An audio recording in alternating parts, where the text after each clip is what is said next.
Hello everyone, I'm Nick Moline, and today I'm going to be talking to you about medical tourism and overall the greater need for it as healthcare tends to rise in the United States. I found an article from CNBC that is written by Esther Bloom with some numbers of what the healthcare is costing Americans over the last couple of years. Last year, as a country, we spent $3.4 trillion on healthcare. In 2012, the average person spent $9,500. In 2016, we spent over $10,000 per person on average in the United States, and by 2023, it's projected to be almost $15,000. Those numbers are huge. I'm pretty blown away by the rising cost. I know personally for me and my family that my wife has a benefited job, and that was a huge plus for her and I economically when we started having a family, is we didn't have that as large of an added expense of healthcare. This brings us to our main issue of medical tourism and if it's a viable option, which I personally am a little torn about. I believe in kind of shopping local and keeping our money local, but if we just can't flat afford to get quality health care where we're at, then maybe there are some alternative options for us, especially if you're closer to the border of Mexico or Canada. For the next part of the speech, I'm mainly going to focus on Mexico. I found a good article in the Mexico News Daily by Deborah Bickel, and it talks about a lot of the plus and minuses. I was pretty surprised to learn that the medical students in Mexico, they actually don't have to have a bachelor degree before they go to medical school.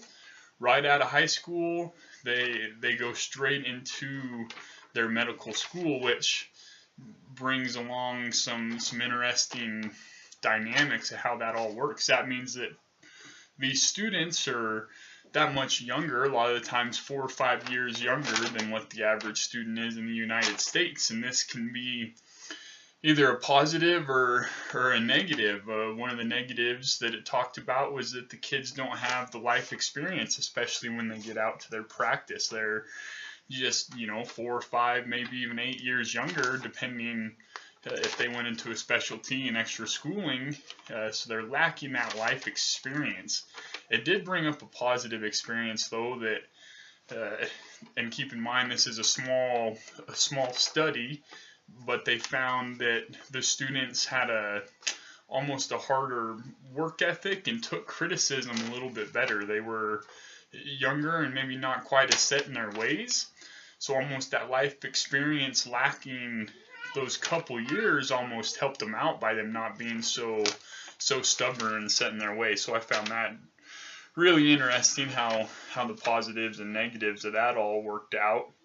I was also surprised to learn that the training and the certification process is becoming more and more uniform between Mexico and the United States. It kind of looks like the governments have seen the need for how many people I think do go across the border, especially from the United States down to Mexico, to have dental work done or surgeries or any kind of medical treatments, or even to buy prescriptions. I know that you can go buy penicillin off the shelf in Mexico for a fraction of the price that it costs in the United States. So I think the countries have seen kind of the need to come together and regulate it in a little bit more of a uniform manner. So far it sounds like the medical tourism is maybe a viable option, and maybe you can truly go down to Mexico and receive the same quality of healthcare that you can in the United States. However, the largest negative that I found during this research was that the overall, let me check my note for the exact wording, but the quality control of the private practice, of the private medical services in Mexico, is far more relaxed than it is in the United States. So although their training and how they get their certificate looks a lot the same, once they have it, isn't the requirement for continuing education and the rules governing them, and kind of checking over them, making sure that there isn't the malpractice and that they're capable to do their job, and 10 years, 20 years isn't there.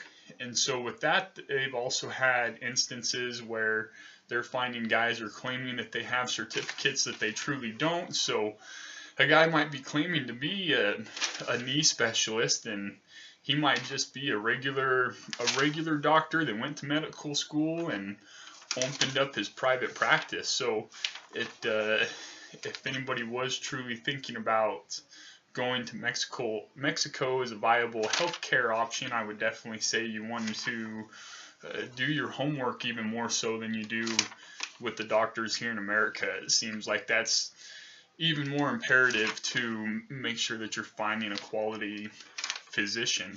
So overall, I think we're headed in the right direction for medical tourism, and maybe in some different countries it might be a more viable option. That'd be an interesting thing to go and look more at.